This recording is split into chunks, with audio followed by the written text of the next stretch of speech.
Le bicentenaire n'est plus ce qu'il était. Cette zone jadis fraîche et calme s'est transformée au fil des années. Désormais, on l'appelle couramment VAR en raison des actes de banditisme qui l'ensanglantent chaque jour. Pour en reprendre le contrôle, les autorités policières établissent un périmètre de sécurité, ce qui n'est pas sans conséquence sur le fonctionnement au quotidien des nombreuses institutions étatiques qui y sont implantées. La zone paraît déserte, les véhicules ne s'attardent pas, il n'y a plus d'activité commerciale et même les chiens ont semble-t-il pris conscience du risque qu'ils courent, car depuis le début des affrontements, ils se font rares.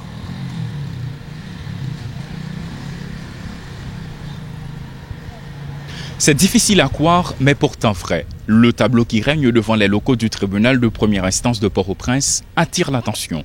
Les petits commerçants, les motocyclistes qui habituellement sont présents, où sont-ils passés? C'est dans ce climat imprévisible et frustrant que le tribunal de première instance de Port-au-Prince fonctionne quotidiennement. Pas plus tard que la semaine écoulée, un substitut du commissaire du gouvernement a été la cible d'individus armés. Ce lundi, c'est tout le système judiciaire haïtien qui est en deuil, affirment les avocats rencontrés au TPI.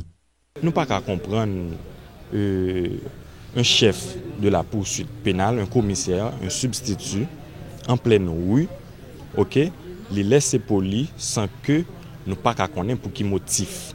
En fait, nous pas qu'à détailler vraiment parce que même famille pas qu'à connaître dans qui occasion qui ça qui cause la mort. Donc nous même nous déplorer ça dans plus haut niveau hein. Problème insécurité, très boy et pas boy partout à l'intérieur pays, faut que les prendre de la main.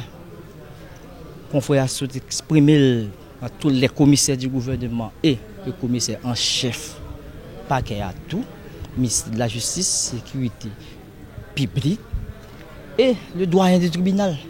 Faut que nous comprenions et des CPJ aussi pour nous chercher source côté et ça a sorti. Aujourd'hui, c'est un substitut et demain, qui sera la prochaine victime? C'est l'état d'esprit dans lequel se trouvent les hommes de loi interrogés. Si ce meurtre a eu lieu en pleine rue, qu'est-ce qui empêche les individus armés de venir perpétrer leur prochain forfait dans l'enceinte même du tribunal? Ces jeunes avocats se montrent inquiets. Si un commissaire du gouvernement capable de mourir dans l'état ça, je ne sais pas mais ça faire. Que nous-mêmes nous sentons que nous-mêmes en qualité d'avocat, nous pas assurés.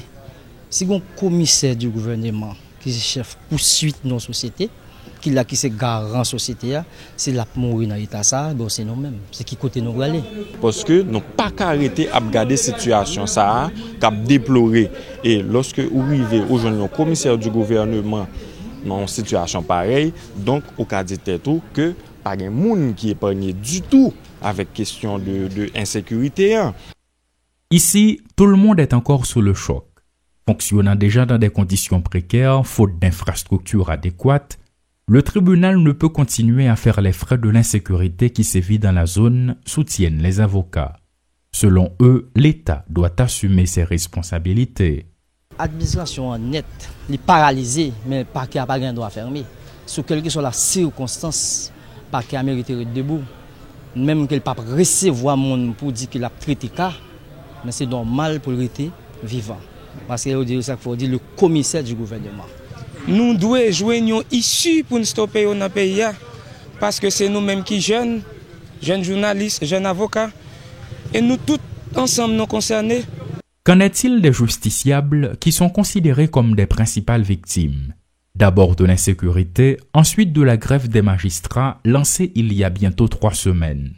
Au tribunal, plus rien ne fonctionne et au parquet, seule une cellule d'urgence est mise en place.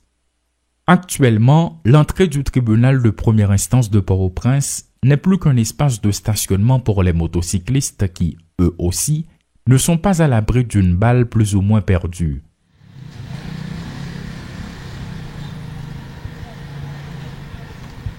Le tribunal de première instance de Port-au-Prince était déjà en grève. Et la mort du substitut du commissaire du gouvernement, c'est de l'huile qui vient s'ajouter sur le feu d'après de nombreux interrogés.